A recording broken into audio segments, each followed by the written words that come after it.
we get going, I do want to acknowledge that we are in a new space, and this is our first public session of council in these improved council chambers. We're happy to finally be able to host our meetings here. With huge thank you to the Avenir Center for stepping up and welcoming us over the last few weeks. You'll notice a few physical changes in the space, but the bulk of it involves technology to improve the in-room experience and the experience of those watching our meetings online. All of our public meetings from now on will permanently be streamed live on the city's YouTube channel. Our handle is at City Ville Moncton. Over the next few weeks, we ask that you be patient with us as we are all learning. We are starting off with the basics and we'll be adding additional features and improvements as we go along. Some of the most interesting features include seeing the agenda items and the voting results on the large screens, improved translation services and devices, and improvements to the remote access of our meetings. Other improvements will be seen on the streamed version of the meeting so that people at home can follow the meeting and be engaged. A huge thank you to our team here at the City of Moncton, Dusty Towers in Information Systems, Shelley Morton and her team in the clerk's office, Brian Harper from our facilities department, and everyone, including Ivan's camera, who worked so hard to get us set up here. It's a very important room for democracy in our community. With that, I would turn it over to our city clerk, Madame Lagrafière. Your Worship, all public meetings of Moncton City Council are simultaneously translated. Hearing devices are available. If you have the right to address council in the official language of your choice. Meetings are also simulcast in both languages on the City of Moncton's YouTube channel and can be found on our website at moncton.ca. If you've registered with the City Clerk's office prior to the agenda being published 7 days before the meeting, you will be given 5 minutes for your presentations. Other presentations will be given 2 minutes. You will receive a reminder on the big screen behind me when you have 1 minute remaining. It will flash in red. Please note, no presenter shall speak disrespectfully of council, staff, or a member of the general public. The use of offensive or profane language will not be tolerated. Any breach of this guideline may result in the presenter being asked to leave the council chambers at the discretion of the chair. Simultaneous interpretation services are available during all meetings. You have the right to address council in the official language of your choice. There are receivers at the entrance of the council chambers. Meetings are also simulcast in both languages on the YouTube channel and on moncton.ca. If you have registered with the city clerk's office prior to the agenda deadline, 7 days before the meeting, you will be given 5 minutes for presentation. On public presentations, will be given 2 minutes. You will receive a reminder when 1 minute is remaining. There will be a warning on the screen behind me. Please note that no presenters shall speak disrespectfully of council, staff, or a member of the general public. The use of offensive or profane language will not be tolerated.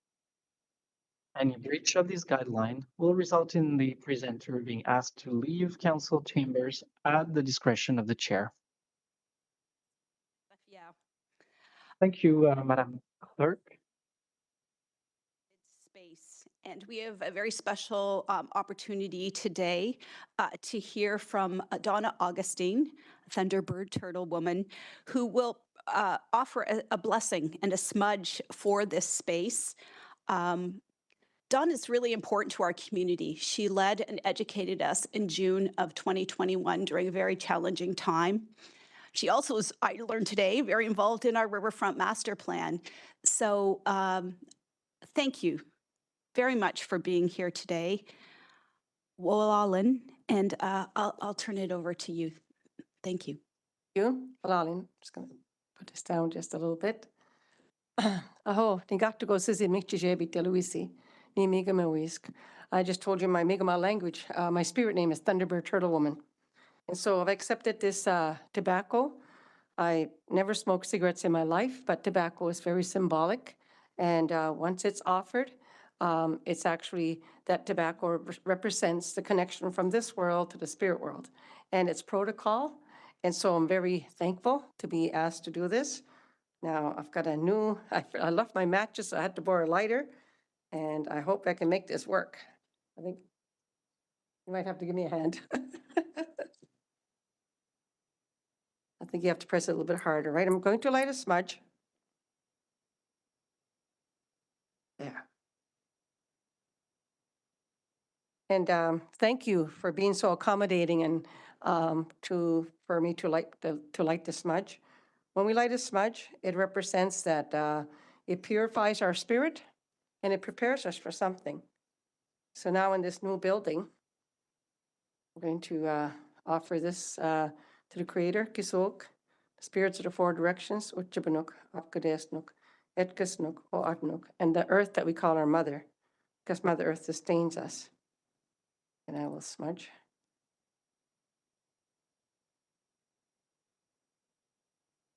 I just want to let some of you know too that I was presenting at Moncton High School. This was a few years ago, before COVID. And one of the grade 12 teachers, Kara, can't remember her last name, and she told the class that the scientists did an experiment and they discovered that if you light sage in a room, it actually increases what they call the energy level, something that our people have always known. So it's scientifically proven as well. So I just thought I'd let you know that. So I'm going to symbolically offer it like from here to all of you and to the building. It's so good to start everything with a prayer and a blessing and to give thanks for everything that we have in our lives. Sometimes, we just forget. We forget to be thankful. And so that opening prayer and our blessing, it's a reminder to us, we are Mi'kmaq. We are part of the people of the dawn, the Wabanaki. Waban means dawn. And so we are part of the people of the dawn. We greet that morning sun in the morning before our brother and sister tribes out west. So I'm going to offer this prayer and just to give thanks and to ask the Creator to bless this space on behalf of all of you and also out there. Modern technology now, it has us connect everywhere. And so now you've improved that. A long ways from smoke signals, I'll tell you. Humor has been important to us as well. Agiso kigamla damawi. Walali go chikisko Daniel Mawali. Dwacht my depi art of Soko in a Mawidaji, Majino, Kispan Majigas man, una adu no Jenny Daniel Del Mawidaji, Kiloko Guso and Tugaro, Jaska Ankidas one. How Chibunok Chamashadi to Nadil, Walali, Igamola Damawia Alsid man. Walali go Chuninjana, and Ujijina, Mashkudaji, Mesit Amok, Meshkudaji. Half Kades no Chamashadi to Nadil, Walali, which is Dandelia Quavic, Dandelia Bonamuyak, Walali go Chijamish Gabid. Hartges nog sa we kemiskis na walali ga dan we bek sultiek na skala de mawi walali uchi dem so ge me uchi mi majwan dan de yang we week nego aho ha o ad nok chami chan de to na del wa bek muin na lewi na del na skala de mawi asan man walali ga pison dan del jugadi del ni na kam na mina nego dan chigid ne medek es adwacht mai bo marin uchi dem sajin muk walali uchi dem sajin muk Agish nama amigo, walali gish nama amigo, sigem igam mego, Jimmy Majuan, Sangwan, Gunda, Minishko, Wisis, Gabsukora magical sit amo, lali. Ha. So I just want to tell you that the prayer offered that prayer to the Creator, first and foremost, and just to give thanks that to give thanks for this day that we all woke up today and for all of our blessings. Then I offered that prayer to the east direction where the sun first rises. And it is the direction of the children. And so in this direction, we always pray for and we give thanks for our children and the yet unborn. And by the way, in saying that, we're told that when important decisions are to be made, we're to think 7 generations ahead, not only in this generation, how it's going to affect our children and our grandchildren, but 7 generations down the line. And then the south direction, the direction of the warm winds, give thanks for all the women in our lives, our moms, our sisters, our wives, our daughters. And and then I offered that prayer to the west direction where the sun goes down, the direction of our ancestors, the place that we believe our spirits go when we leave this world. And in this direction, we give thanks for the ones that went before us. Our ancestors are not just ancient ones. to anybody who has passed on before us. And we believe that they watch over us and guide us, even though we don't see them. And then the north direction, this direction is represented by the white bear of the north. In this direction, we give thanks for all the men in our lives, our fathers, sons, uncles, grandfathers. And then we also pray for all the men that are sick or having a hard time. Then lastly, I offer that prayer to the earth that we refer to as our mother, because Mother Earth gives us everything that we need, the water that is so vital to life. Without water, there would be no life. The animals that give up their lives for all of us to live. To plant life, same thing. They have to give up their lives for us to live. The very air that we breathe that comes from this, those trees, the fish, everything that lives and coexists on this earth together. And so the prayer is all inclusive. And so, and then at the end, when I say, so Nogama, every tribe, every First Nations across the land, North America, what we refer to as Turtle Island, we have a phrase for all my relations because it represents that we are related to everyone and to everything, and that everything is interconnected, and that we affect one part of creation, it affects everything. So I'm just going to sing a short little song. I didn't even bring out the drum. I'm just going to use my rattle. Just a short song. And in this song, I'd like to, in our culture, the eagle is considered very important. The eagle flies highest to the Creator. And as the eagle soars in a circle, he reminds us as human beings to sit in that circle to represent that each and every person in that circle has value. Each and every person has worth. No one is any higher or any lower, but we all have a different, we're all good at something. Not one person knows everything, but everyone is good at something. And we all have a purpose and a reason to be here. And we're perfect just the way we are. I share this at the schools and everywhere I go. And so we thank the eagle for reminding us of that. And also we thank the spirit of the eagle. The eagle flies highest to the Creator. There is no barrier between the eagle, we say Gitbu, and the Creator. So we thank the eagle. We see the eagle as sort of like our messenger. And so we thank the eagle with this song. And so a lot of times you'll hear that my wish for you is to soar like an eagle. So I'm going to just sing a short song for the eagle, Gitbu. Yo, oh, yo, oh, yo, one. Yo, oh, yo, oh, yo, one. Musik skoga na meadow window. Ito aksing des Gito aksing des yo ho yo one yo ho yo one.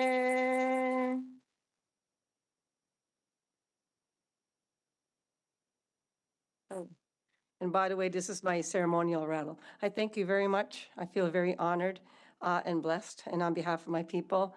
And as I was sitting there, I was thinking, you know, this is part of reconciliation. So thank you.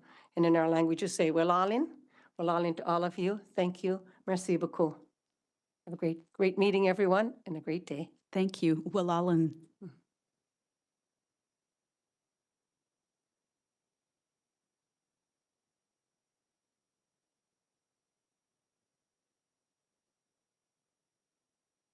The next item, Your Worship, is the adoption of the agenda. Thank you. So we need to vote on this. So I'm going to look for someone to move it. Councillor Richard, and is there a seconder for that? I have Councillor Edgett. Did you wish to second it? Yes? So we're going to go to a screen, and I'm going to ask you to Councillor Richard to move it and Councillor Edgett to second it. And this will become less cumbersome soon, I hope. Thank you. All those in favor signify. Oh, yeah, that's right. 2 seconds. Right. And now we will vote on the adoption of the agenda.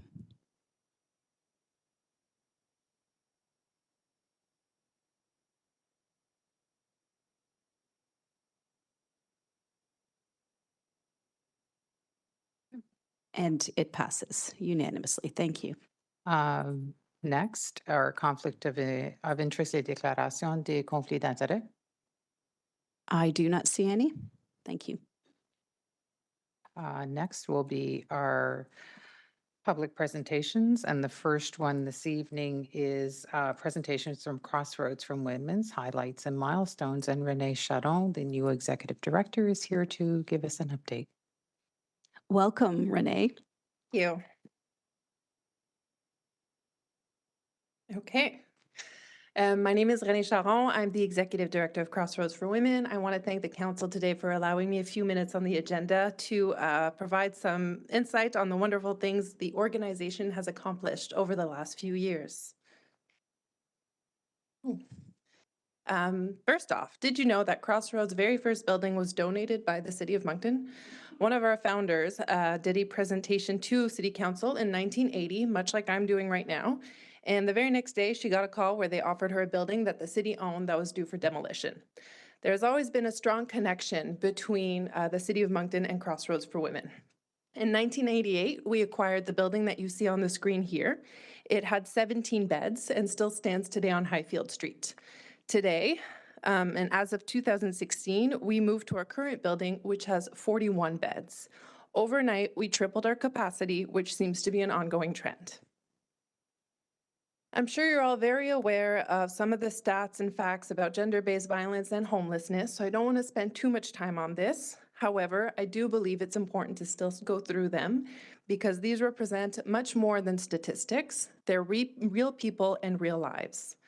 In Canada, one woman or girl is killed every 48 hours. In New Brunswick, 2/3 of women who are murdered were living with the accused. 30% of all women 15 years of age and older report that they have experienced sexual assault. Survivors of family conflict and spousal abuse make up 37% of people experiencing homelessness in New Brunswick, and 63% of homeless individuals experience childhood abuse. What I really want to spend most of my time speaking about today are the services available at Crossroads for Women to show you that we are more than just a shelter, as some people may think. Our team of dedicated staff provide a wide range of services, many on a 24/7 base. The transition house, known as our emergency shelter, offers more than just a bed and a roof. It provides comprehensive services to help women transition to the next phase of their lives. This includes services to non-status refugee women and our 24/7 crisis line, which is open to anyone. We provide crisis intervention, advice, emotional support, and guidance through resources. Crossroads also operates secure properties, including partnerships with Rising Tide, our second stage known as Blossom House for high acuity needs, and third stage building. Residents receive support from our outreach worker who provides one-on-one and group sessions to assist with leaving abusive relationships, navigating the legal system, and accessing resources. The outreach worker also runs workshops and booths to raise awareness of gender-based violence. Finally, we have the Jade Center, formerly known as CSAC, the Southeast Sexual Assault Center, which offers free confidential sexual violence services, including crisis and long-term support, accompaniment to hospitals, court, and police, as well as referrals to other agencies. Crossroads works with a lot of other agencies in the region. And fun fact, Jade and Outreach hosts a booth to the Bridge to Home Hub every Friday from 10 a.m. to 12 p.m. and often does activities with other agencies like Youth Quest. Throughout all of these, we go above and beyond providing emergency intervention orders, meals and food boxes, and advocacy for the hundreds of women who rely on Crossroads for Women every single day. In the last 18 months or so, we've housed, like you can see on the screen here, we've hit all of these milestones, and in addition to them, we've also housed 49 women and 11 children with Rising Tide, had 75 new clients with outreach, conducted 36 group sessions, and housed 11 women and 14 children through second stage and third stage. This past year, we also rebranded CSAC to Jade Center to be more trauma-informed. We revamped our child and youth rooms, created a Harmony Room for residents, and we rebuilt Blossom House. Since 1981, Crossroads has provided services to thousands upon thousands of women and their children in the area, and we have no intention of slowing down. The last few years have had a lot of achievements for which we are very proud, and the future holds a lot of possibilities for Crossroads. This on screen is just an excerpt from a letter we received from one of our residents. November is Violence Prevention Month, and I invite everyone in this room to reflect on what that means to them. And I also invite council members to come visit Crossroads for Women whenever convenient for you, so we can show you the impact that we have in everyone's day-to-day lives. As the population grows and the housing crisis persists and misogyny continues to be present in our society, Crossroads will continue answering to the call to action. Thank you for your time. Thank you. Thank you, Renee. Councillor Bourgeois. Merci beaucoup, Madame la Maire. Merci pour la présentation. Est-ce que vous Thank you very much, Your Worship. Can you speak French? I have two questions. First of all, you showed us a few pictures to describe the situation, and you gave us a few numbers as well. But over the past 5 years, with the exponential increase in the Moncton population, nous, idéalement, on diminuerait le nombre de cas ou d'instances, ou est-ce are we seeing a decrease in the number of cases or an increase in the number of cases? No, it's been on the increase, especially since the pandemic, because of the housing crisis and because of the population increase that we're experiencing here in Moncton. So our services continue to grow. We offer services like outreach services, like I mentioned, that work in partnership with the transition house. To provide you with an example, we said that we had to take about 5,300 calls last year, which was a 26% increase from the previous year. That's unfortunate. Well, is there anything, that's my second question, that the city of Moncton as an institution can do to support Crossroads for Women? We would be delighted to advertise for your services, but is there anything else that we can do? Yes, for sure. Every year, the city of Moncton supports Crossroads for Women by providing funding, but I'd love to be able to have a more in-depth discussion to see how we can better work together to make sure that we meet the needs of women, children, and families in general in the community. Excellent, because I know that we have a social inclusion committee here at the city of Moncton, and I don't think we have specific activities dedicated to domestic violence survivors. But with Councillor Richard, who's also a member of the committee, I'll have discussions with him to see if there's anything else we can do to better support your activities. Thank you very much. Thank you, Your Worship. Deputy Mayor Thériault. Merci, Madame la Maire. Merci beaucoup. Thank you very much, Your Worship. Thank you also, René, for your presentation. Qui nous touche depuis. This is an issue that's been affecting us since times immemorial. So you do a lot of work with women, you do outstanding work with children as well, but what is being done to better prevent the issue in the first place and to find a solution to address the trauma that results in people being in relationships with abusive partners? So what is being done in that respect? It is a very complex issue, because even when we try to prevent women from finding themselves in situations like that, it comes back to blaming women themselves, which is problematic because violence is an intergenerational issue. It's something that is learned. It's something that goes from one generation to the next. So with outreach and with JDH, there are presentations given in educational institutions, schools, to help students identify red flags and green flags in their relationships. So it helps young people identifying those issues before they materialize. What is being done with government, for example? Are there any programs? I know there are programs that exist. Awareness programs. There's one with the red shoes, I think, or something to that effect. People who demonstrate. I think this is all very Puisse accepter. good, but how can we make sure that these men better realize that do have a problem. Criminelle aussi, comment est-ce que So we do focus on the criminal aspect of abusive behaviors. pour ce qui en est du gouvernement, le National Action Plan on As for government activities, the National Action Plan on Gender-Based Violence was launched a few years ago. So we are waiting to see the results of this action plan as an organization that tries to fight gender-based violence.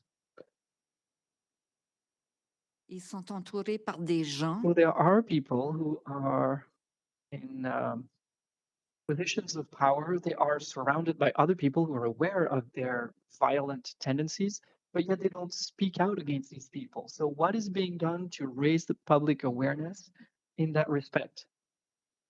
To empower people to report them. les voisins vont être Oftentimes, in cases of feminicides, if you ask the neighbors, they're all surprised and they never saw that coming because they will say that the man was a good person. So gender-based violence is not done in broad daylight. It happens behind closed doors, but it should be an issue that everybody has a role to play in to prevent it. Oftentimes, we hear talk about the fact that it's not all men, but tombent dans la même when you catégorie. don't advocate for women's rights, you fall in the same category. So we need to be more inclusive and we should try to put an end to locker room talk. And this applies to men as well as to women. Because patriarchy is still something that's learned and ingrained in us from outside forces. Thank you very much for what you're doing.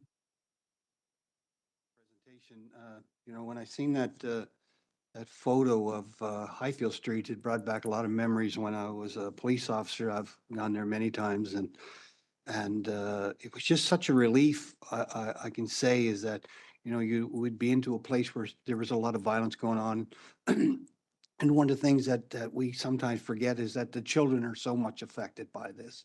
And I can remember going there with a lady and maybe 2 or 3 children, and they were always so open to help them and have them a place.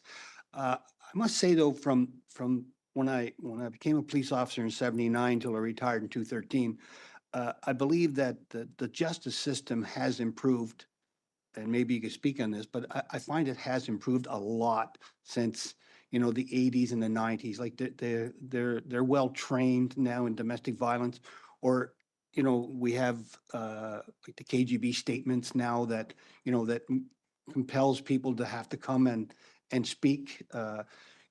So kudos to you and your group and all the volunteers that help out, because this is something that has been going on for centuries, and it just seems like for some reason we still as men, we still haven't got the hang of it, how to stop this. And it has to, places like, I'd like to see the day when there's places like Crossroads are not needed. And that would be a miracle, but it'd be something. But anyway, just your thoughts on the way the criminal justice system has improved. Thank you, Your Worship. Well, I'm glad to hear that you had good experiences with Crossroads in the old building, and thank you also for mentioning volunteers. They do a lot of work with us, and we do appreciate them. I can't comment on the justice system in the '80s because unfortunately I was not there. But what I can say is that in recent years, between the implementation for the danger assessment and the risk assessment and the emergency intervention orders, there have definitely been some improvements when it comes to the judicial system for gender-based violence. There is still a lot of work to be done, of course. Family courts and criminal courts don't always align, and that is something that we often see with children that are involved. Well, thank you, Renee, and to your team, and for all the really important work that you do in our community. Thanks for being here, though, and Thank you. educating us a bit. Thanks.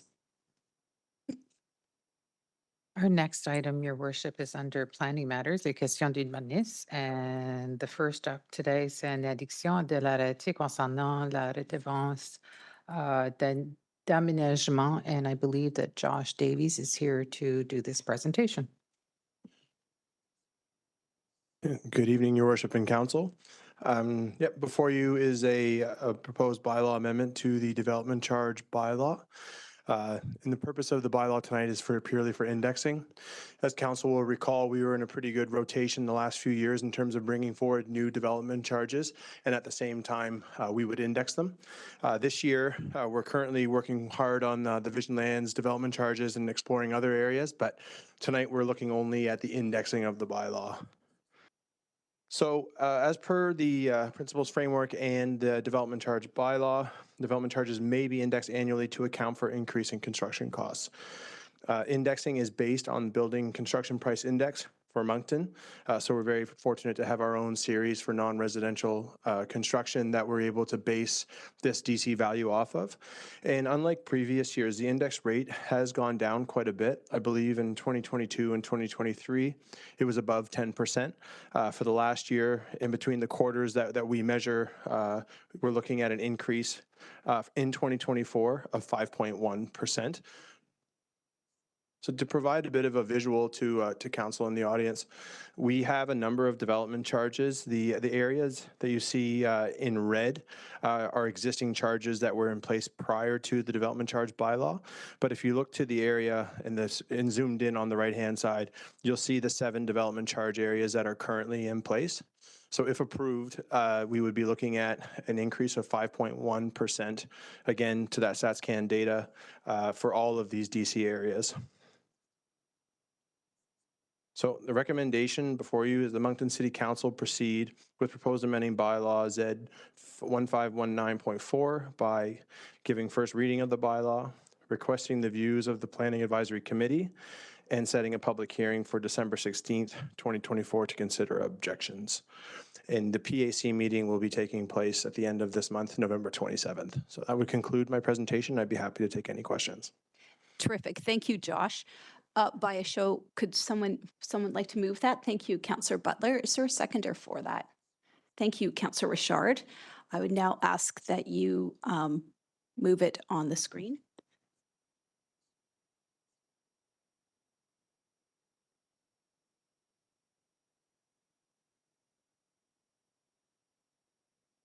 Thank you.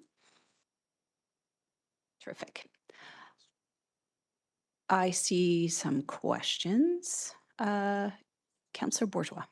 Merci beaucoup, Madame la Maire. Merci, Josh. Just une petite question. Just a brief question, Josh. Thank you. Since this is a rather limited group of we'll call developers, should we not specifically address, there must be an association of construction or some building association, ask for their input?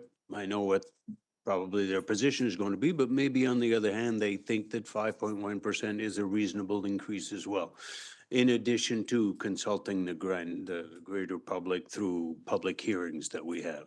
Yeah, I think we can certainly do that. And by going through tonight and putting the information on our website through the public notice requirements. As it happens, we're actually presenting to the Northeast Construction Association on Wednesday, so we'll be sure to include that information. Yeah, to your point, I think that if anything, they would probably like to see a decrease in the percentage, but I'm not sure if we'll get there. But the nice thing about the StatsCan data is it is fair, it's replicable, it's been put through through that federal group, and it is common practice throughout the country. But we can certainly get the word out there, and we do have, I believe, through economic development, a large list of our developers that we can send out as an FYI communication. So there'll be no issues there. Yeah, I appreciate that. Merci, Madame la Maire. Thank you. I don't see any other questions. I think we could go to the vote.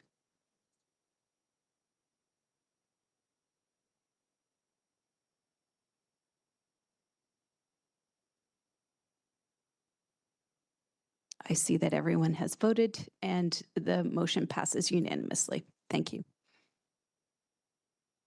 Our next item is an update on fees and charges bylaw for 2025, and I believe that Josh is here again to provide us an update. Yes, so as council may recall, as part of the fees and charges bylaw, there are fees relevant to planning that are covered under the Community Planning Act. So due to that fact, we do need to go through a public introduction, public hearing process similar to like we would for a rezoning. So that's why this portion of the fees and charges bylaw is before you this evening. To provide the context, this is something we do annually in this time of year in order to ensure that fees are operative and updated for January 1st of the following year. Again, the bylaw is divided into Appendix A and B, Appendix B being the portion of the bylaw that contains the planning fees. Changing the Appendix B fees, as I mentioned, is subject to the requirements of the Community Planning Act and does also require referral to the Planning Advisory Committee, a public hearing, and subsequently a ministerial approval from the province. And similar to previous years, the proposed increase for this is 2.5%, similar to last year, and I believe the year before as well. So that was reflected through the bylaw amendment that was included as part of the application package. So here you'll see continuing potentially on that 2.5% trajectory, what the fees will look like over the next 3 years. Again, increasing 2.5% across the board for those planning fees. So the recommendation is that council give first reading of proposed bylaw A-1324.2, a bylaw respecting fees, rates, and charges for services provided by the City of Moncton. Refer Appendix B, Schedule 1 of that proposed bylaw to the Planning Advisory Committee, and to set a public hearing date for those items, refer to the Planning Advisory Committee for December 16th, 2024. So in terms of next steps, we'll be going to the Planning Advisory Committee on the 27th of November. The following, we will look at the public hearing on the 16th, and then we'll be sending this off to ministerial approval so that we can have the fees up and running for the beginning of the new year. That concludes my presentation. I would be happy to take any questions. Terrific. Thank you, Josh. Again, I would ask for a mover for this. Thank you, Councillor Butler. Is there a seconder? Thank you, Councillor Edgett. Again, I would ask that you do that on the screen, please.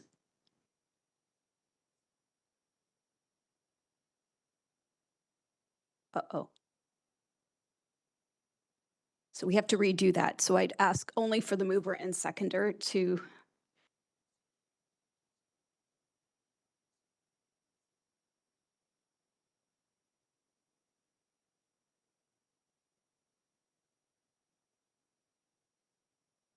Okay, so at this time, thank you.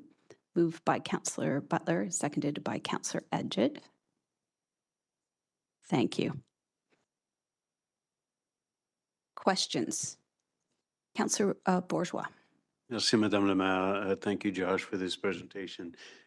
In the future, would you mind putting on the same document the rates for 2024 and 2025? We have two separate documents, so I had to print one out to compare to the screen on the other one. So in the future. Yep, no, Yes. noted. Yep, thank you. Terrific. Any other questions? If not, we can move to the voting screen, please.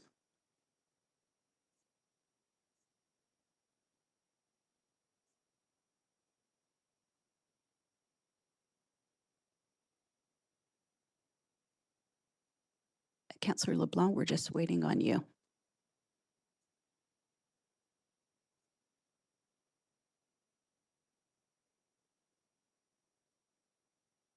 All right, thank you. It looks unanimous. Thank you. The next item, Your Worship, is statements from members of council, or les exposés des Terrific. membres du conseil. Thank you. First up, Councillor Edgett.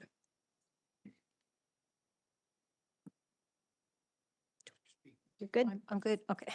Still not used to the system. Thank you very much, Your Worship. I wanted to speak tonight because I think we've had a recent time in our municipal lives here that is worth making a few comments about. So 2 weeks ago, we had our last meeting in the Avenir Center, and we left that, and most of us, I'm sure, headed home and turned on our TVs.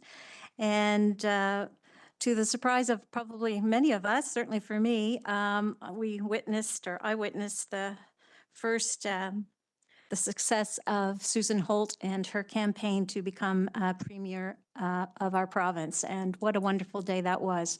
I have to say that in recent years, I've thought that that wasn't going to happen in my lifetime.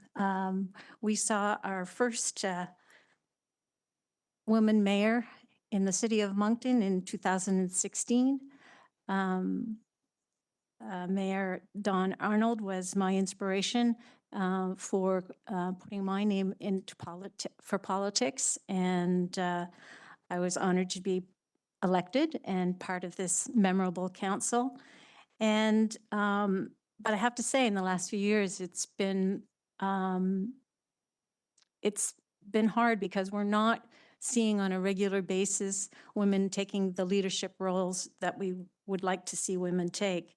So not only is this a historical moment, but it gives so much hope to women and of all ages in our community. I hope it does. It's a signal to me in any case. And it's a signal that we are seeing women in leadership roles and in government here. And we want to see more women in government and taking up leadership roles.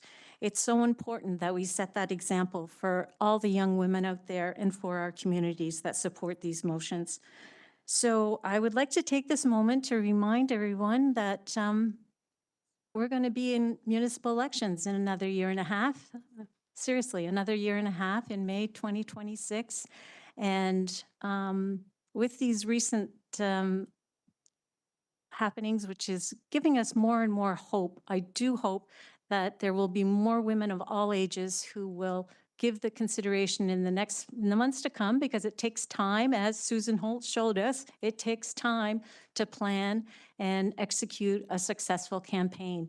And I would encourage women of all ages, if there's any consideration out there, to be involved in local municipal council.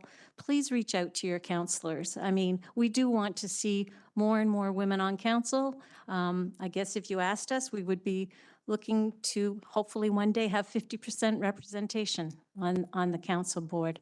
So that's all I want to say tonight, Mayor Arnold. Thank you very much. Thank you, Councillor Edgett. Councillor Bourgeois. Merci, Madame la Maire. Great suggestions. I've already spoken to 3 female candidates so far, encouraging them to run in the next municipal elections. But my topic today is about improving our democracy.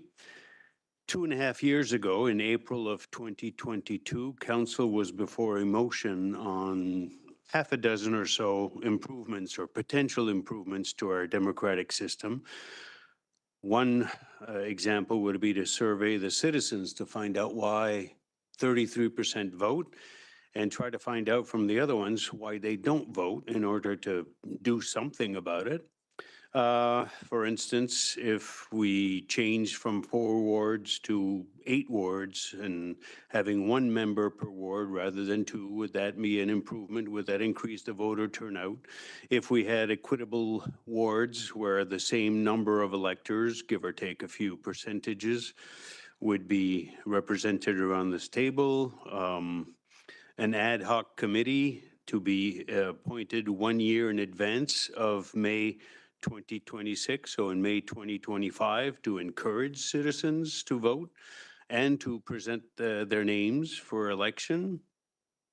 In August 2023, so over a year ago, we had a sort of report by the Enhancing Democracy Committee. It was mostly reactions and comments.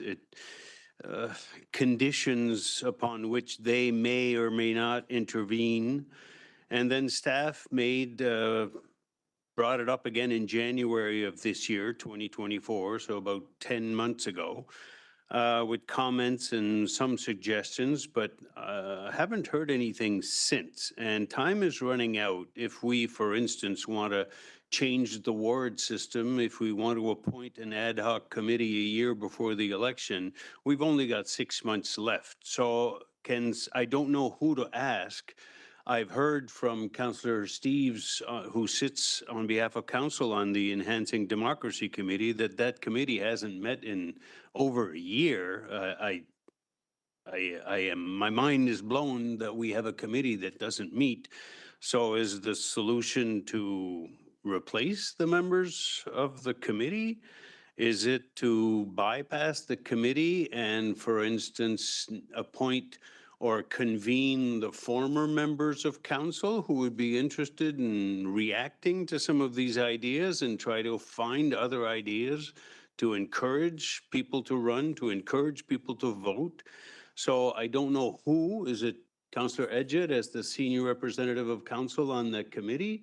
Or is it the mayor? Is it the city manager? Where is that file at now? Merci, Madame la Maire.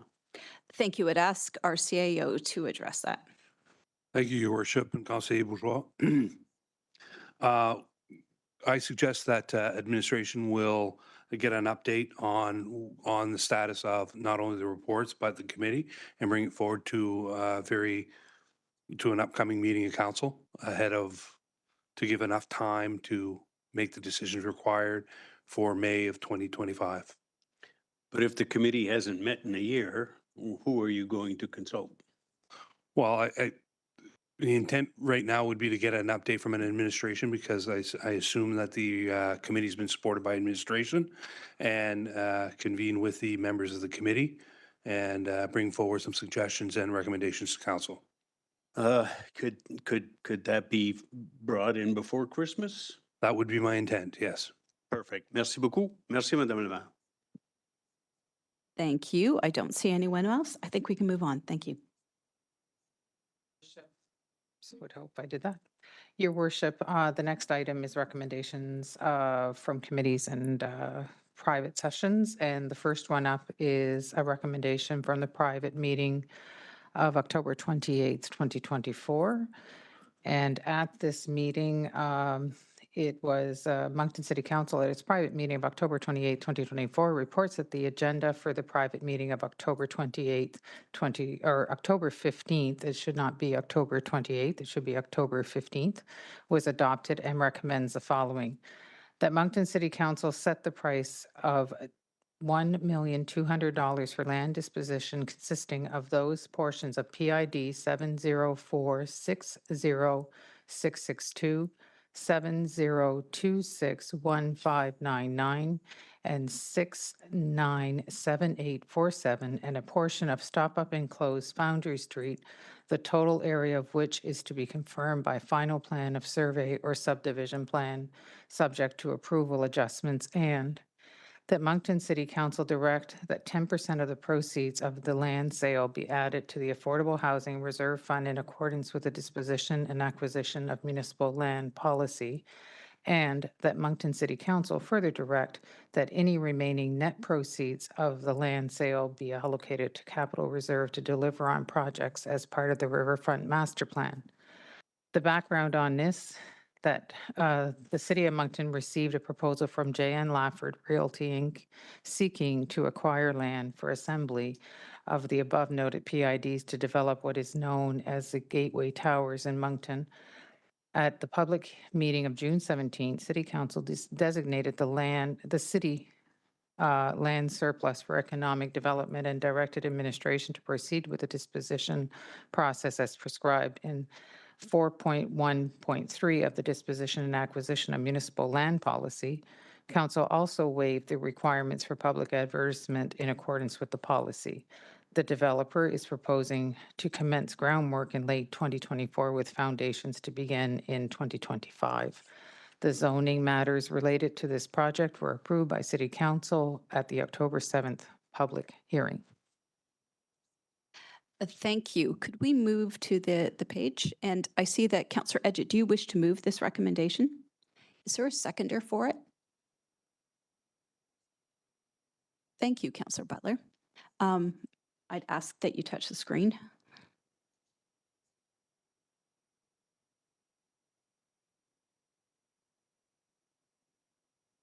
Thank you. Questions? Councillor Leger. Thank you. I guess I have a question related to when we were looking at the whole development. I'd asked if there was possibility to take a look at additional to the 10% of the purchase price for affordable housing, that there would be an option related to perhaps looking at a carbon offset, something related to the environment. And I just wondered where we were with that.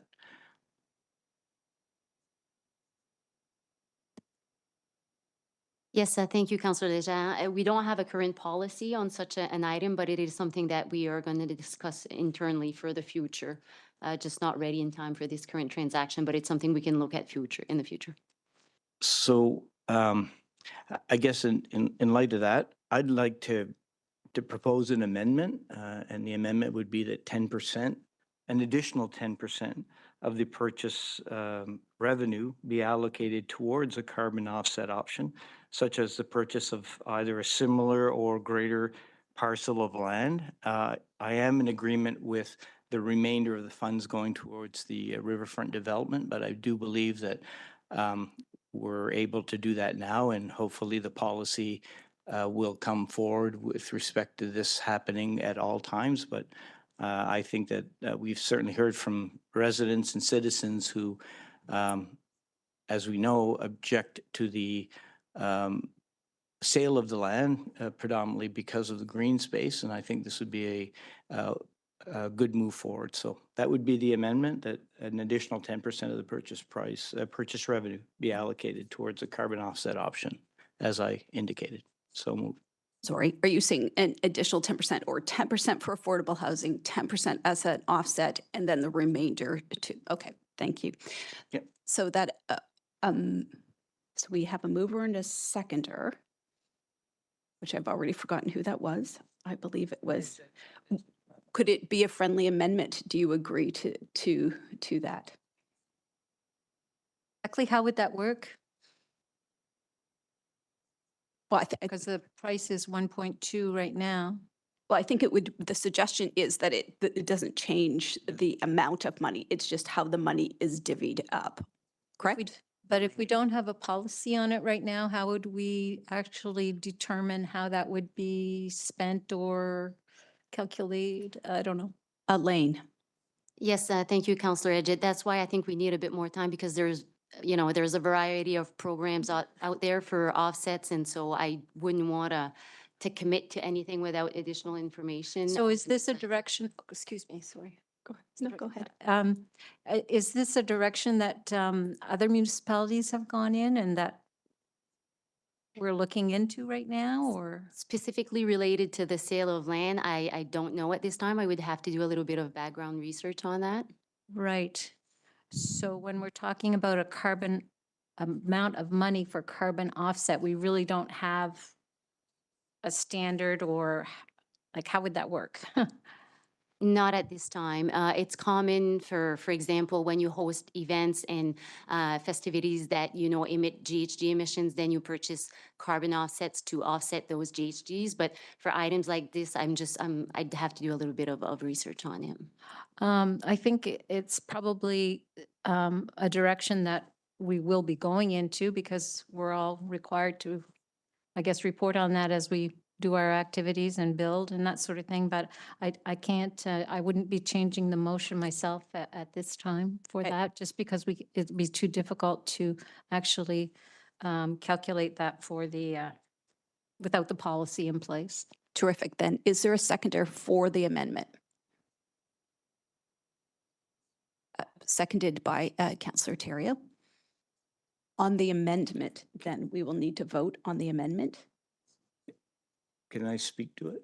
Yeah, sure. Yeah. Go ahead. Yeah, I understand, and I understand the need for policy. I think what I'm suggesting, though, is that that the funds be there when the policy is available and comes to council. I think this is one particular piece of property in which citizens really are looking at showing some leadership with respect to the disposition of public spaces like this. And so that is the suggestion. I wouldn't suggest immediately that the funds be spent. I think it's a question that they be there, and perhaps in the next few months, maybe between now and Christmas, we could have something that could be set with respect to that type of policy. I don't see it as something very arduous. Maybe I'm wrong, but it's the right thing to do when you're disposing, I think, of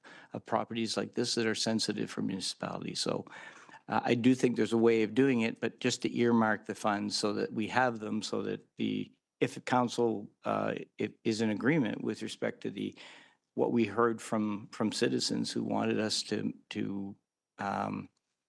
make sure, I guess, that if we're moving forward with this project, that we were taking all those factors into consideration. So that was the intent. Thanks. Terrific. Thank you. Councillor Bourgeois. Merci, Madame la Maire. I agree with Councillor Edgett on so many things that aren't clear to me anyways. This is new. I don't remember discussing this in private, but I may be wrong. But if I do the math, that would mean that if we get $1.2 million for disposing of a land that is already for public purposes, 10%, so 120,000, would be added to the Affordable Housing Reserve Fund, right? Correct. And with the amendment, it'd be another 120,000 out of that 1.2 million that would be added to what fund do we have a fund for carbon reduction? So where would we put that money?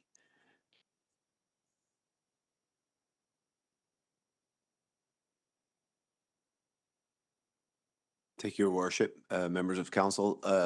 So one option could be that we would create a reserve within our operating or our capital that we could put it into. That would be one option. Really, it's the one that I would say through the Local Governance Act that would work the best would be that. Okay.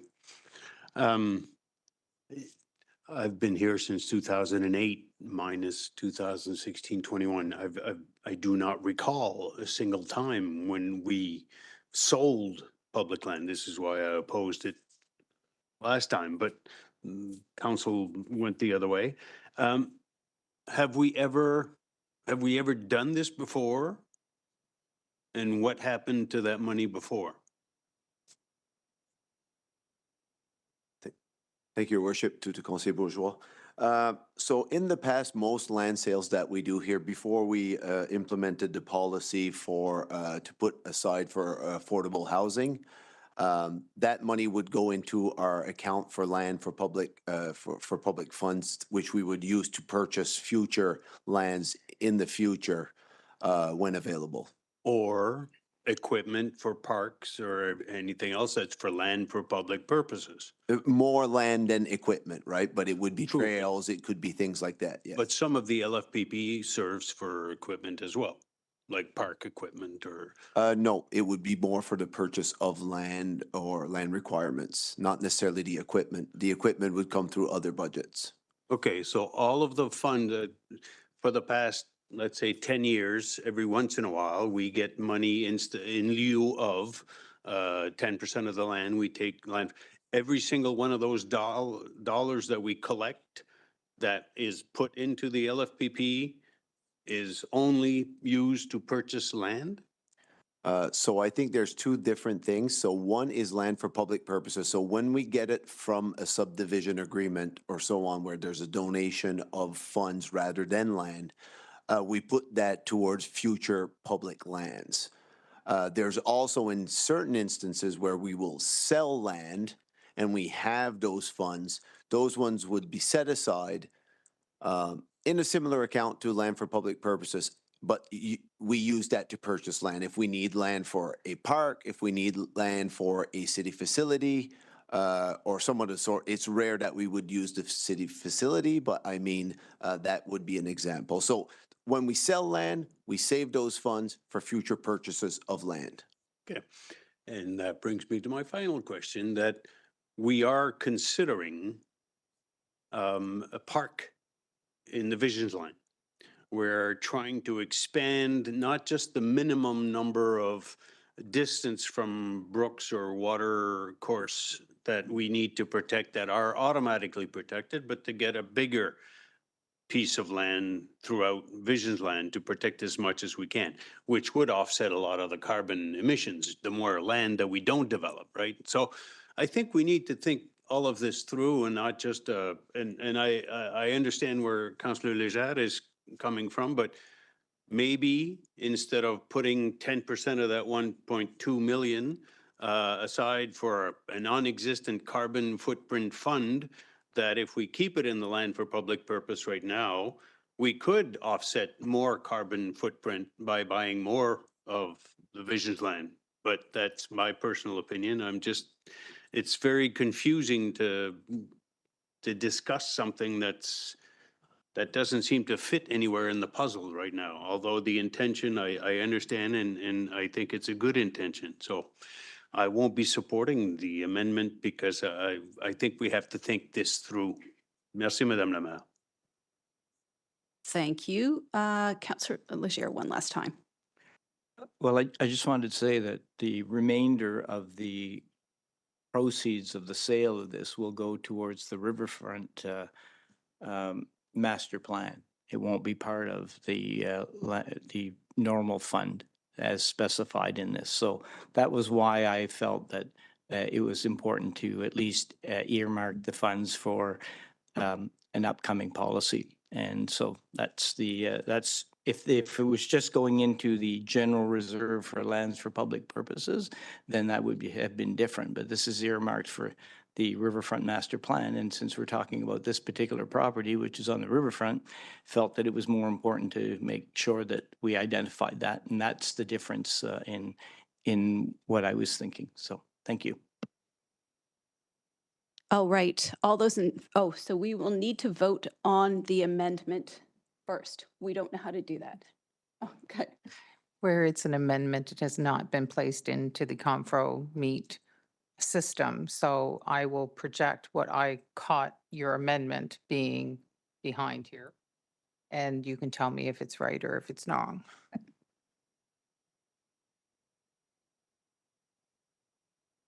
We're all learning.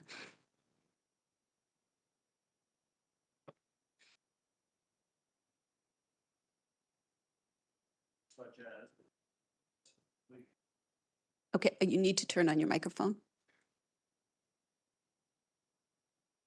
Yeah.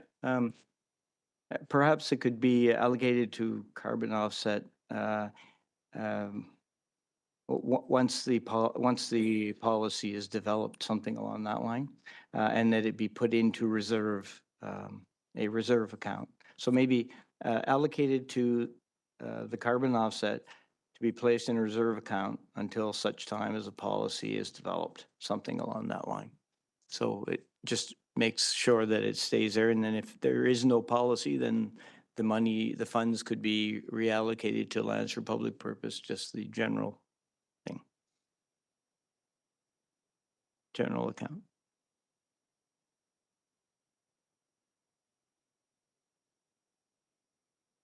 If I could say, Dusty, great technology, you and your group. It is really good. Sorry that I'm ahead of what was in the system. I didn't realize. So are you going to put that up? No, it isn't. No, not with the new. You haven't published it. At least I don't see it. There we go. Perfect. Thank you.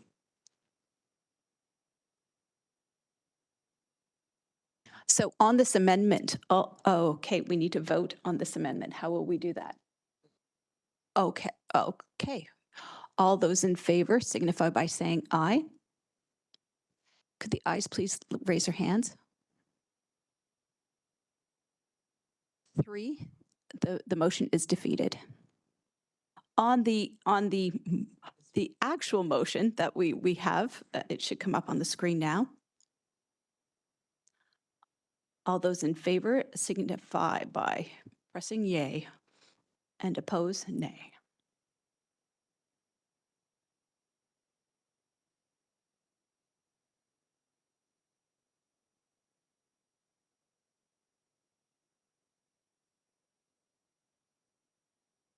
The motion passes with one nay vote. Thank you.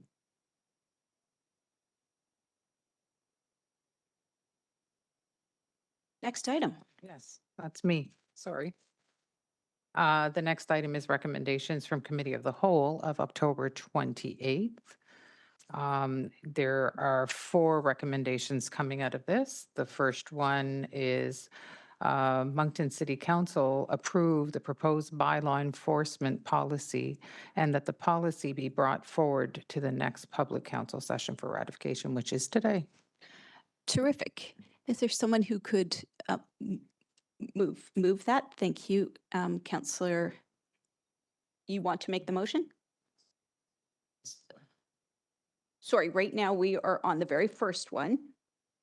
Approve the bylaw enforcement policy.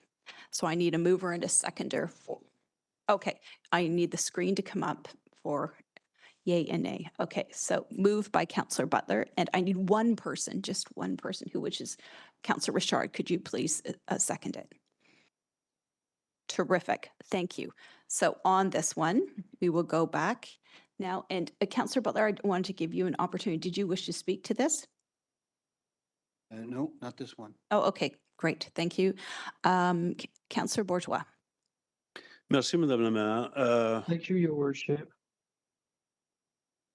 We made, we discussed it during the Committee of the Whole. We made suggestions. We were told that they would be incorporated, but I haven't seen so you're asking me to adopt a policy that I haven't seen the final corrected version of. Am I mistaken somewhere? Thank you. I'd ask our Director of Legal Services, Nick Robichaud, to respond. Thank you, Your Worship. Through to Councillor Bourgeois. Yeah, we don't typically attach policies in this section of the agenda, but we did make the change which you requested. We're removing that one sentence, but we can send a copy around to council if that's if Okay, so you did make we that. did make the change. You Yeah. removed that second Yes. of the 3 sentences. We did. Okay, and the rest is as it was presented at the Committee of the Whole? Correct. Yeah.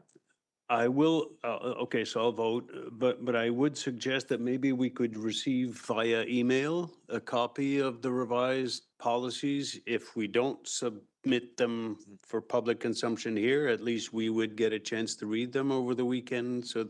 Absolutely. Okay, merci, merci, Madame la Maire. Thank you. We could. Thank you, Your Worship.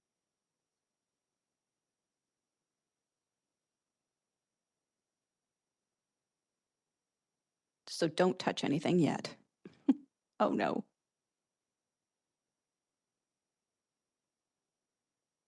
Don't touch any buttons for 1 second.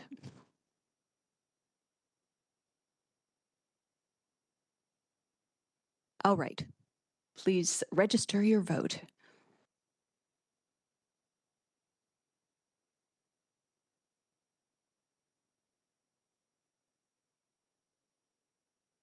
Terrific. It passes unanimously. Thank you. Next item.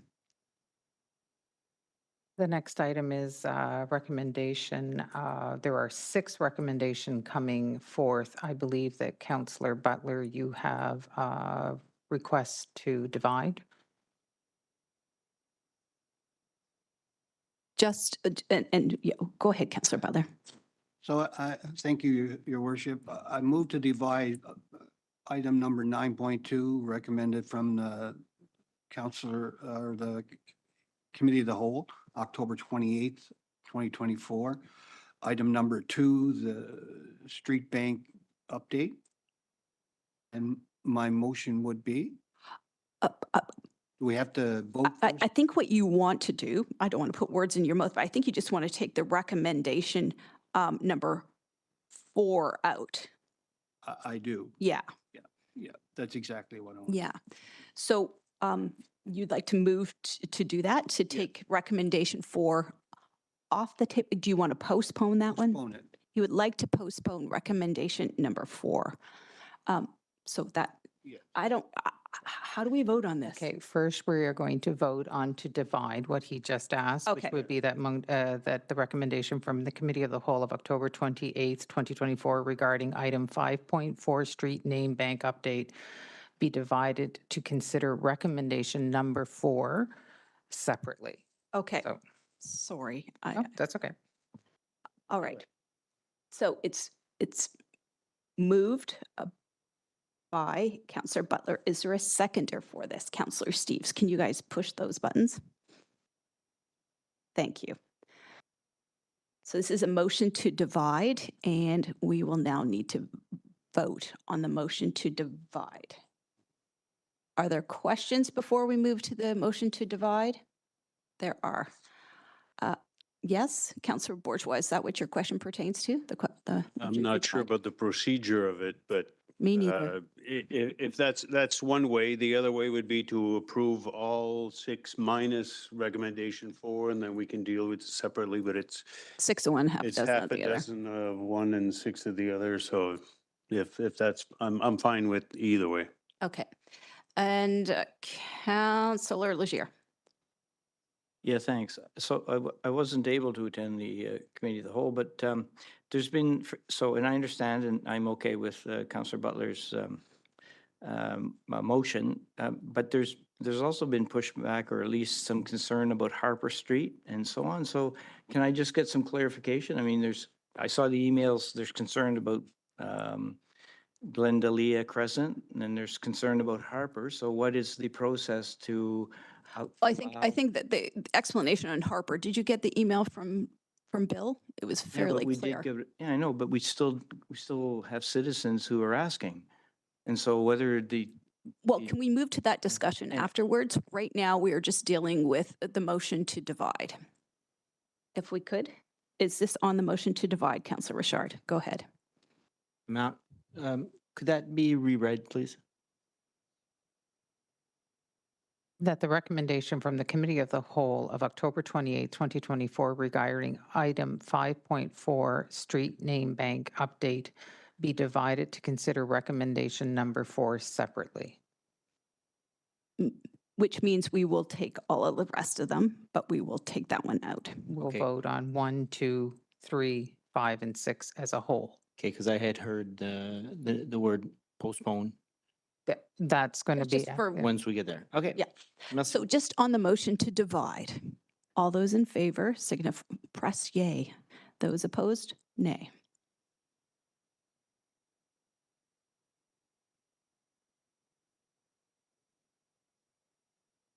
Okay, the motion to divide has passed. Thank you. So we will now be voting on recommendation 1, 2, 3, 5, and 6.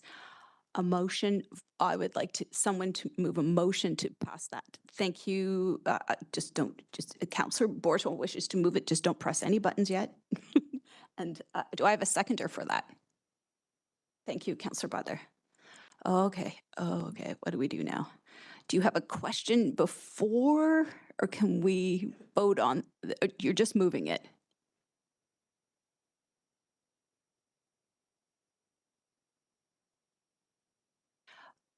I want to move it with the change. In the Committee of the Whole, when we discussed it, we had, I thought, agreed that when it came to public, it would be in a bilingual format. So for instance, it would be Rue Bâtisseur Street, Rue Bateau Street, Sentier Symphonie Trail, and Promenade Real Camier Drive. But here it's only in English. So I don't know what happened, but we're still a bilingual city. So. Oh, that's very true. That was made very clear. So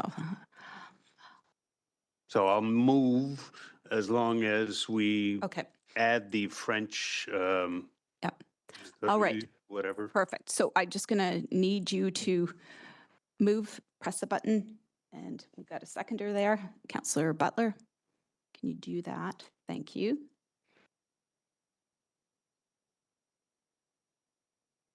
Did you do it?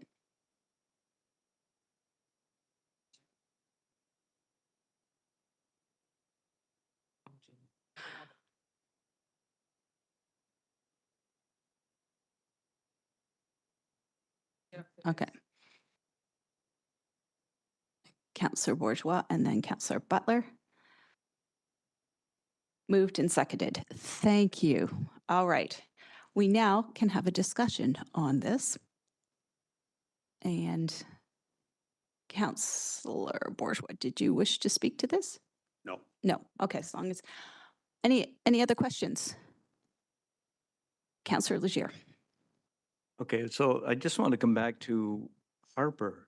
Okay. And so I did read the email from Bill Budd. It has to do with Counselor Butler, but it doesn't address Harper. But I just want to know if it's passed this evening, I'm curious, how did citizens get word of this, and what is the option for citizens to give feedback before we change it? I'm not against changing the name, but if some people have a certain attachment to the name Harper, as they do with the other name, then shouldn't people be heard before we make the decision? And so if I've missed something, Bill, I'm sorry. I'm just, it wasn't certainly not clear for a member of the public watching this or reading it this evening and trying to understand how we've gotten to this, these recommendations as I sit here. And in fairness, I didn't go back and see what was discussed. I probably should have, because I'm a bit puzzled at what I see without really having any context. Okay, so the issue is we have two streets called Harper Lane and Harper Street. And from an emergency perspective, it's not a good thing to have two streets called Harper. So in this context, what was presented at Committee of the Whole, one street has 3 residents currently on it. I believe it's Harper's Lane, I think. And so we're going to leave Harper's Lane. The undeveloped property, which I believe there's a major high-density development proposed on with a couple of hundred units, is Harper Street, and that street is proposed to be removed. Now, we received a communication from a member of the public who was concerned that they thought we were removing Harper Street, or Harper, like I guess the name of Harper, given its historical significance in Moncton. And the communication we sent out is we're still going to have a Harper, a street named Harper Lane, and so the significance of that name will stay in this. I'm not sure if that satisfies. So in other words, Harper Lane will exist, Harper Street will no longer exist, but the Yes. name Harper will remain. Yes. Okay, so much clearer. Thank Okay. you. Thank you. And to your question of how the public knew about it, we did discuss it at the last Committee of the Whole, so that's where it was made public. Councillor Edgett. Thank you very much, Your Worship. I guess when I was going through this report and the discussion, I was thinking that this was covering like everything in Moncton with double name or with similar names, but what about West Street and West Lane? I mean, are we in a situation where we need to change that?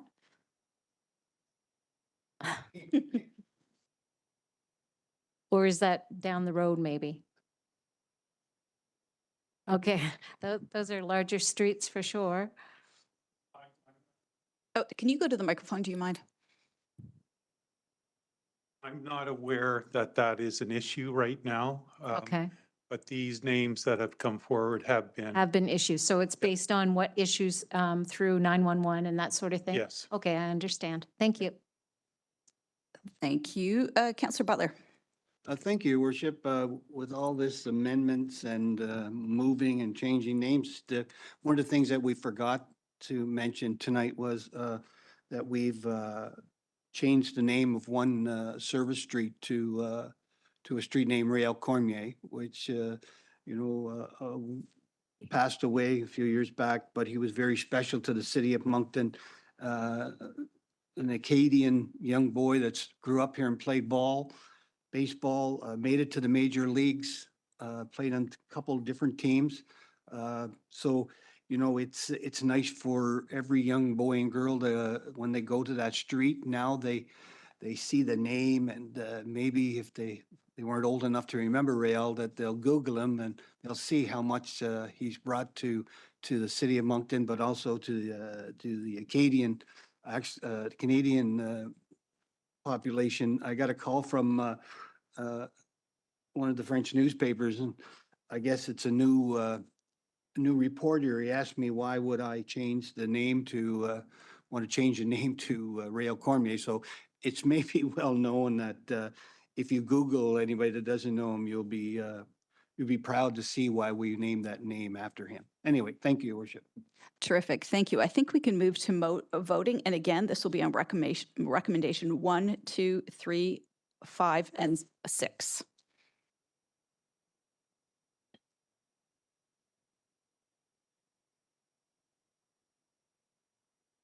Looks like everyone has voted. Thank you.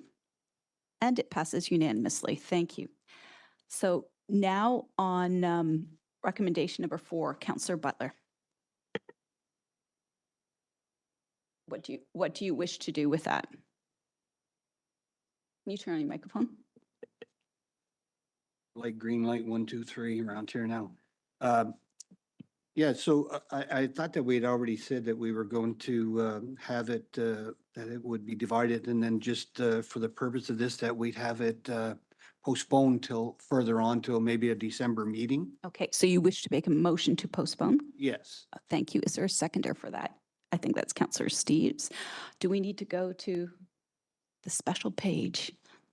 Oh, we can go right ahead and vote on that one. Okay. We have to move and second it first. Yeah, well, she said we don't need to do that page. It came up. Still got to. Oh, they did it. Oh my goodness, we're getting super fast. Okay, thank you. That's really awesome. So now you may vote on the motion to postpone.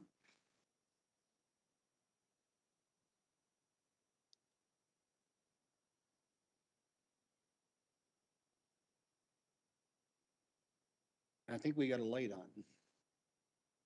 Oh. Can we, do you, okay, yeah, just give me a second here. Okay, Councillor Bourgeois, go ahead. Merci, Madame la Maire. Just what exactly are we going? Thank you, Your Worship. A month or so before we come back. I just want a clarification.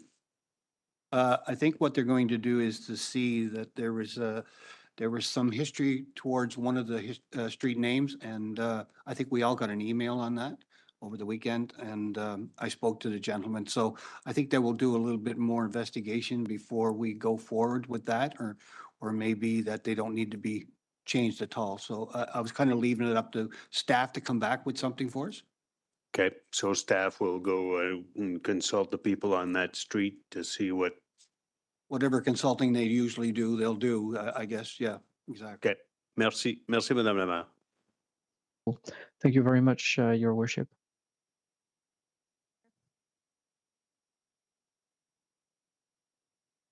All right, 10 votes, and it's unanimous. Thank you very much. Next up is, gotta find where I am. Reports from administration, the rapport de l'administration. The first up this evening is a request for proposal for RFP 24038 portable and mobile two-way radios, equipment, and communication services. And before council this evening, it is that Moncton City Council approve administration's recommendation to reward request for proposal RFP 24038 for the provision of portable and mobile two-way radio.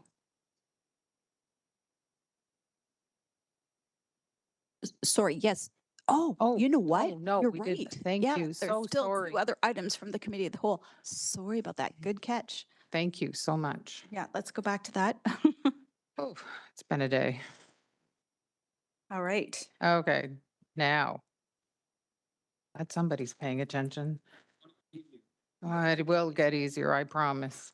Next is number 3 from the Committee of the Whole, is that Moncton City Council approve the amendments to the policy regarding the Appeals Committee of Council of the City of Moncton on dangerous and unsightly premises and the property, and that the policy be brought forward to the November 4th public meeting, which is today.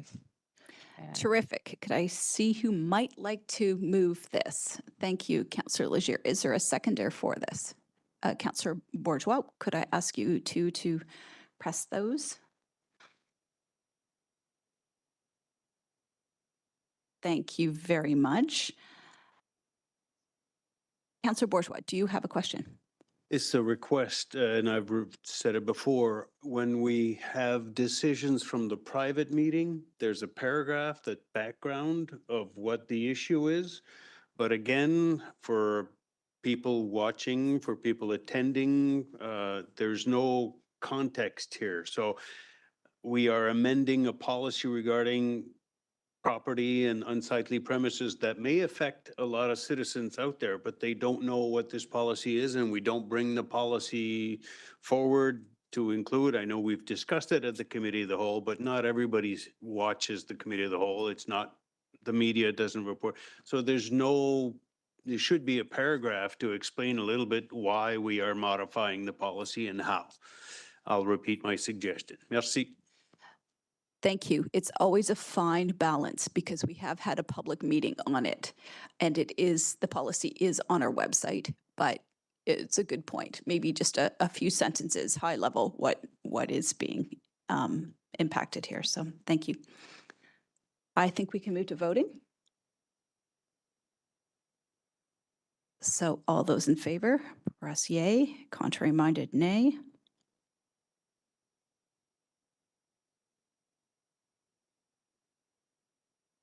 And it is unanimous. Thank you very much. And the final recommendation, and I believe there's a PowerPoint presentation for this, that Moncton City Council approved the sidewalk snow clearing plan for 2024, 2025, and that Moncton City Council indicate to administration which 5-year plan they prefer. Understanding final decisions would be made yearly as part of the budget deliberations.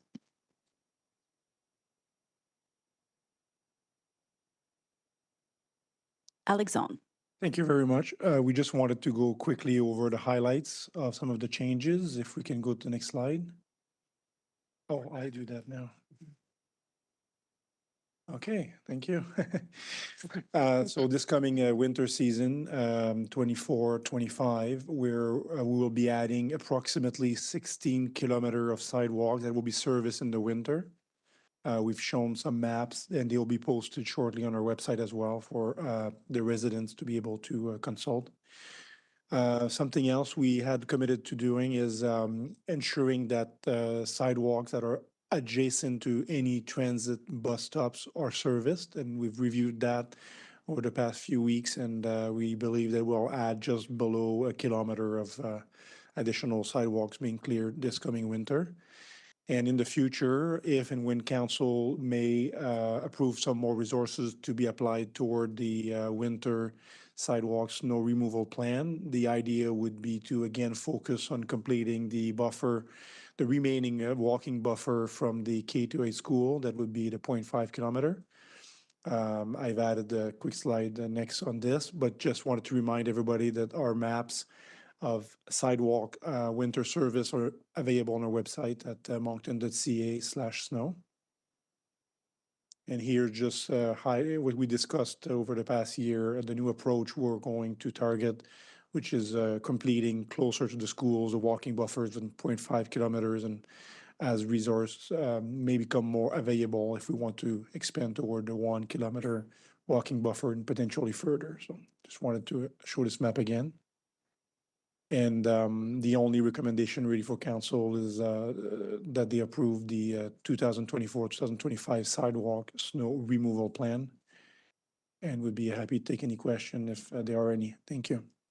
Terrific. Thank you for that, Alexandra. And you make a good point. That is the only recommendation that is before us. Our CRF is slightly different, but the only recommendation is to approve the sidewalk snow plan. So I would be looking for someone who might move this. Councillor Richard, is there a seconder for that? Thank you, Councillor Butler. Could I ask you to indicate that? Terrific. Thank you. On the discussion, Councillor Richard, do you have a question? Go ahead. Merci, Madame la Maire. No, just a comment. I'd like to thank the staff for keeping a good eye around those schools. We got to keep our kids safe. If the sidewalks aren't open. They're walking in the streets. We've had these discussions so many times. So I really appreciate seeing this happen. Merci beaucoup. Thank you. Councillor Bourgeois. Merci, Madame la Maire. I'll repeat part of the discussion qu'on avait eu l'autre jour. On est en train d'adapter notre système de déneigement. We are adapting our snow removal system to focus better on elementary schools because the provincial government, through his guidelines, through the school district refuses to provide school transportation services for children aged 5 to 12. So we want to try to sit down with the provincial government to see if we could find a solution. Maybe we could take care of picking up the children with a subsidy from the province, or maybe the province should change its regulations for the system to better protect the children. Because we could leave the sidewalks covered in snow. We have no legal requirement to remove the snow, but we do it for safety reasons to ensure the safety of our children. It's a public safety matter.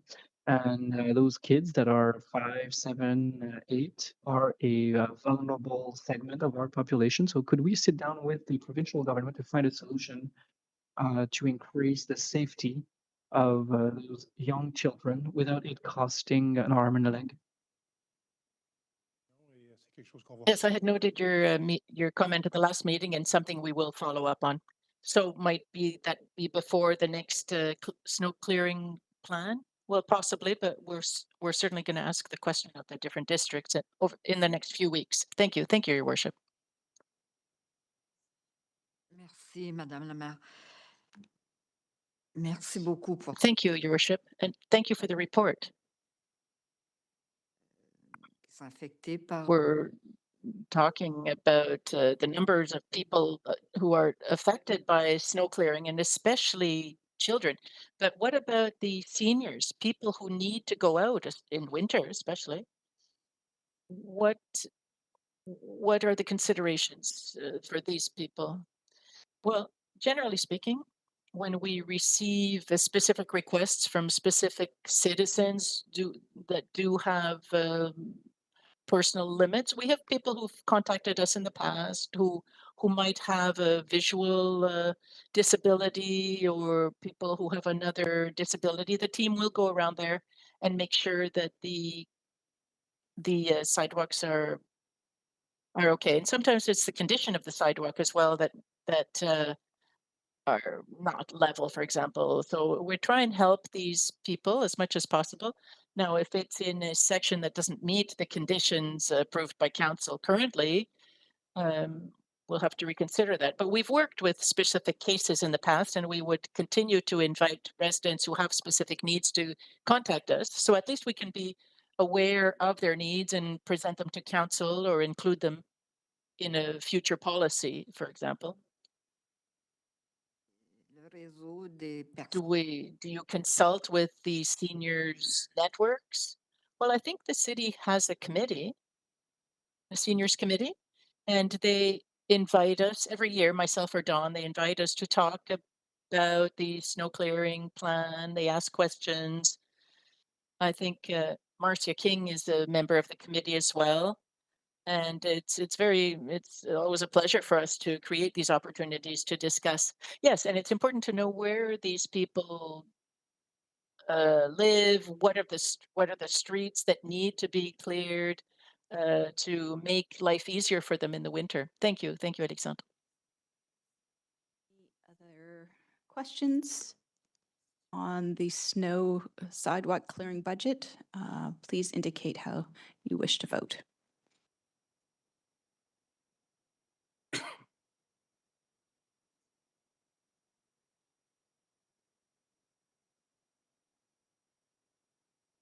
Councillor Steve. There.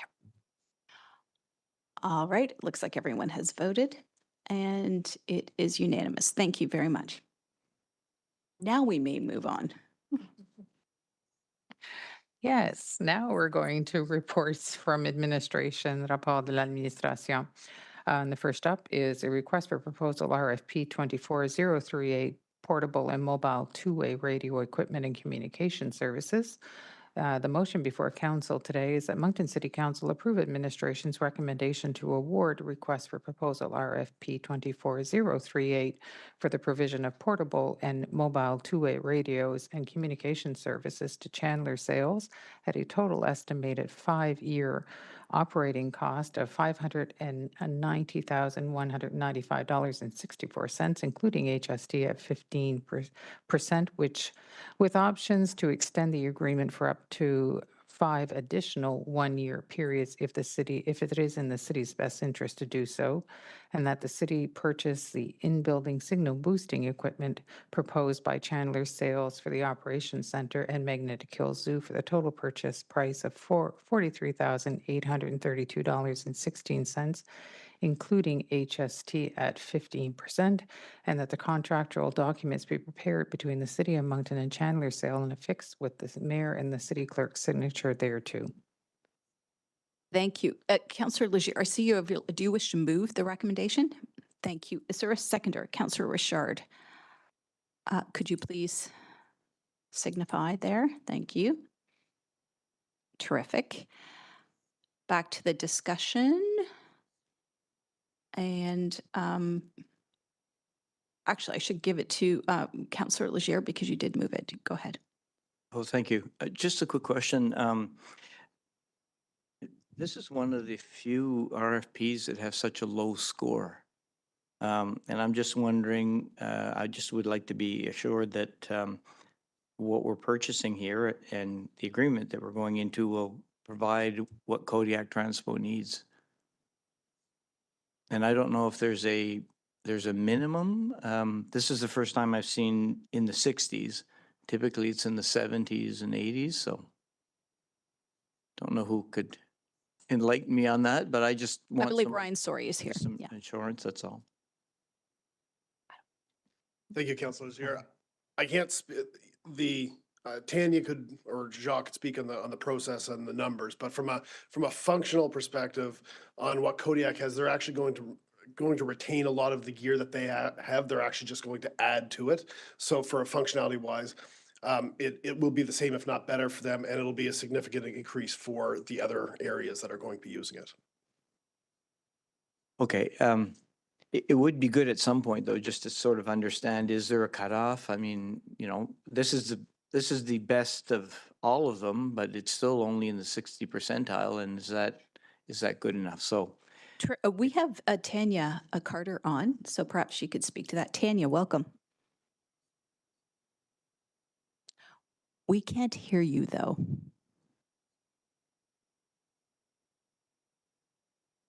Tanya, if you can hear us, please turn on your microphone. and if not, that's fine. I'll accept what you're saying. It would be nice as a follow-up perhaps in the future with respect to the way the RFPs are structured and the point system, because it's quite important in terms of having that overall perspective. So I'm okay with that this evening. Okay. Thank you. Fair enough. Councillor Bourgeois. Merci beaucoup, Madame la Maire. Ryan, this is a significant purchase, about $600,000, but I'm going to ask a question to the finance guy, Jacques Doucette. Normalement, on avait dans notre rapport. Normally, in the past, in our councillor report form, we'd have something on under finance, and it would say if this was below budget, above budget, if it was already in the budget. And here, I don't see it for this request. And my question will be similar for the next point. But what is the budget that we had adopted, that we had planned for these $600,000? Yeah, there you go. Thank you, Your Worship, to the Conseil Bourgeois. Pour celui-ci, ce qui se passe, c'est Well, in this case, we have certain expenses that are included in different accounts. So even for us, it's a little difficult because some things affect Kodiak Transport, parks, water and sewage. It affects different accounts. l'analyse du compte. And we don't necessarily maintain the analysis of the account overall. But what was reassuring to me is that the price was better than the former price, and we were able to maintain the budget in each one of the accounts. So that's why in this case, I didn't include that information like for other cases, because sometimes for in expenses we have office supplies or telecommunications, but I wasn't able to do that full analysis. But the price is better than what we have currently, and that's why I wasn't able to include all of the information in the report. Mais est-ce que Okay, but 10 piastres par mois, puis in the big picture, $10 a month or $20 a month for a $600,000 piece of equipment over 5 years. It depends on the person, but is that a lot or is that not a lot? Proportionally, it's not even 1%. But had we budgeted $590,000 approximately, because that's what this 5-year estimate is. It's $590,000, 195 and 64. But do I understand correctly when you say funding for the purchase of in-building will be derived from, and I don't even know what that means, from the following operating will be taken from these accounts, zoo and the account number, Public Works account number. Are those two amounts that were estimated in the budget, which I didn't have the opportunity to look at, the 2024 budget, but is the magnetic whole zoo account X and Public Works account Y, were there $600,000 in these two amounts? So we are respecting what council had approved as a budget? I guess, I mean, that's my question overall. Well, I'll divide your question in two. The first answer is yes. Cette solution est The cost of this solution was already in the budget, and we have the right account. But just in where it says funding for the equipment of in-building signal boosting equipment, that's a one-time purchase. So that one, we don't necessarily have the money in the budget this year, but rather than paying leasing costs for the next 5 years, which is $43,000, we'll take it out of those two accounts for the purchase, and we'll save over the 5-year term of the contract. Okay, but if I do the calculations over a 5-year, I mean, it's not a big deal when you're compared to the $600,000 that we're investing. But what I'd like to know is, had we already earmarked a certain amount of approximately $600,000 to cover this expense in the budget? Yes. Thank you, Your Worship. Thank you. I think those are all the questions. Speak. I will go back to you, Councillor Leger. Merci. Juste pour clarifier, Jacques. Just to clarify, Jacques, I know that it's $43,000, but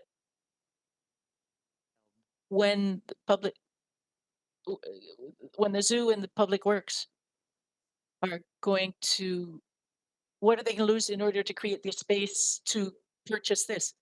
No, they're not going to lose anything, Councillor Leger. Seeing as you're approving it, it's going to become an overspend, and we'll just absorb that in our operational budget. And based on the last one presented in August, we had over $800,000 of surplus, so it'll be fine, and we won't. There won't be anything else that will not be purchased because of this purchase. What do you mean that it'll be an overspend? Well, it's unbudgeted spend.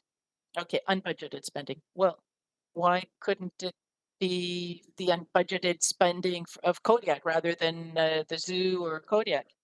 Well, the boosters are mostly used by Kodiak and not so much by I don't know, maybe Alexandra could answer the question. Yeah, this specific equipment is used to cover zones in which the radios don't work very well. For example, The operations center is a shell with a metal roof, so it's very hard to get a signal through. So this was through this proposal, there was a possibility of setting up equipment that would send the signal through it. But Kodiak already has the necessary equipment, so Kodiak Transport is not going to lose anything. They're gonna win even more because they're going to add things. But there are specific situations in the zoo and in the operations center of Public Works that will be better served by this equipment. Okay, thank you, Councillor Bourgeois. Thank you, Your Worship. Okay, now I'm confused. My question was, had we already budgeted this $600,000? Your answer was yes, but then to Councillor Legel's question, you answered that it's an unbudgeted spend. So now I'm lost. Okay, there are two things in the recommendation here. The first is to approve the equipment, the total radio communication equipment for a 5-year period for 590,000. That's the equipment that's going to cover the whole city. That was budgeted. Okay. But the 43,000 was not budgeted. Exactly. Okay, now I understand. Okay, thank you. Thank you, Your Worship. To vote at this time, I would ask you to indicate on your screen.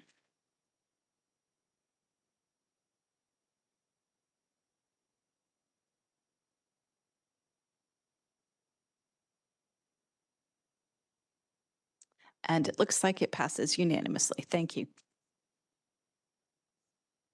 The next item is 10.2. It's a request for proposal RFP 24064, Planning Services Municipal Plan and Zoning Bylaw Review.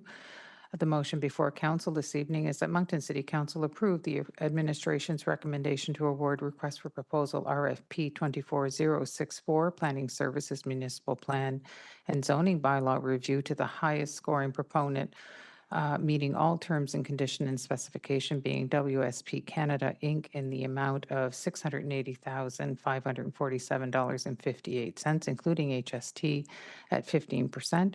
Furthermore, it is recommended that the professional consulting service agreement be prepared by the legal services and that the mayor and city clerk be authorized to sign said agreement and affix the corporate seal of the city of Moncton thereto. Terrific. I see Councillor Legier, do you wish to move this? And Councillor Edgett, do you wish to second? I would ask that you indicate on the screen.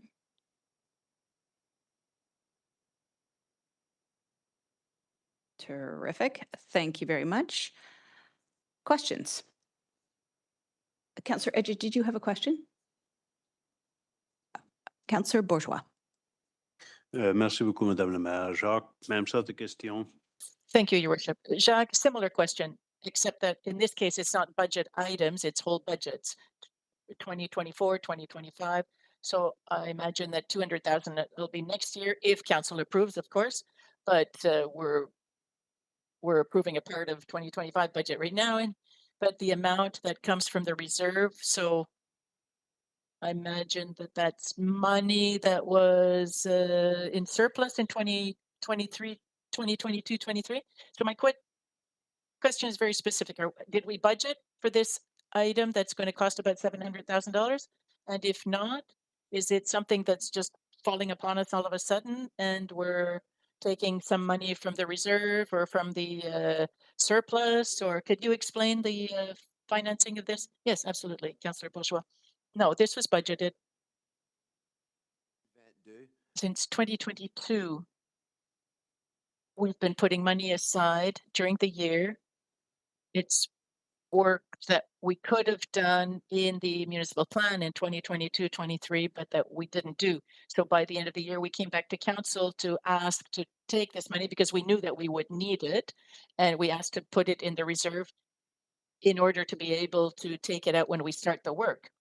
And in 2024-25, that approval was brought to council last year, but it was a multi-year budget request that council approved in 2024-25. So yes, the 2025 budget will be approved in 2024 for 2025, but the council approved a multi-year budget request last year. So that's this amount.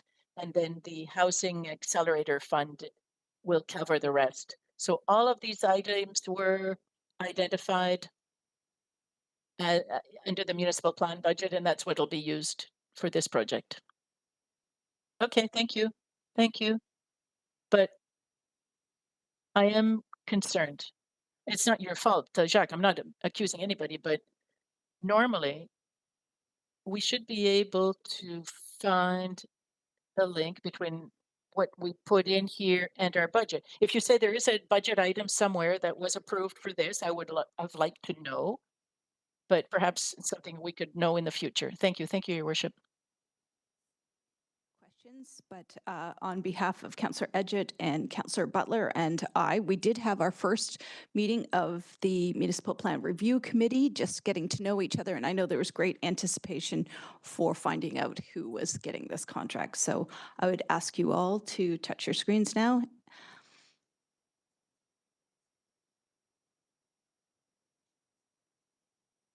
Terrific. Thank you. And it has passed unanimously. Thank you.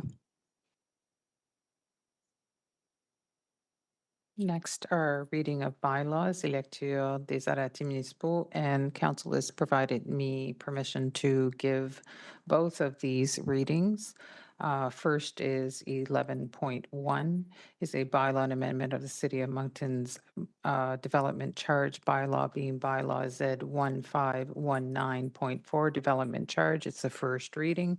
Arrêté portant modification de l'arrêté concernant la redevance d'aménagement dans la ville de Moncton sur l'arrêté Z 1519.4 redevance d'aménagement c'est la première lecture. We'll need a vote. Just, there we go.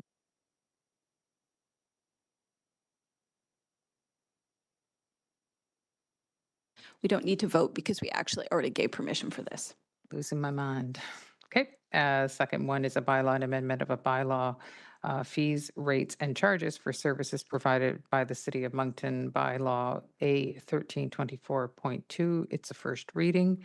And arrêté portant modification de l'arrêté concernant les droits tarifs et les redevances pour les services fournis par la Ville de Moncton sur l'arrêté A 1324.2. C'est la première lecture. Terrific. I do believe that concludes today's agenda. I would ask Councillor Richard, do you motion to adjourn? I would like to move to adjourn. Perfect. Thank you very much. And thank you to the tech team for everything you're doing behind the scenes.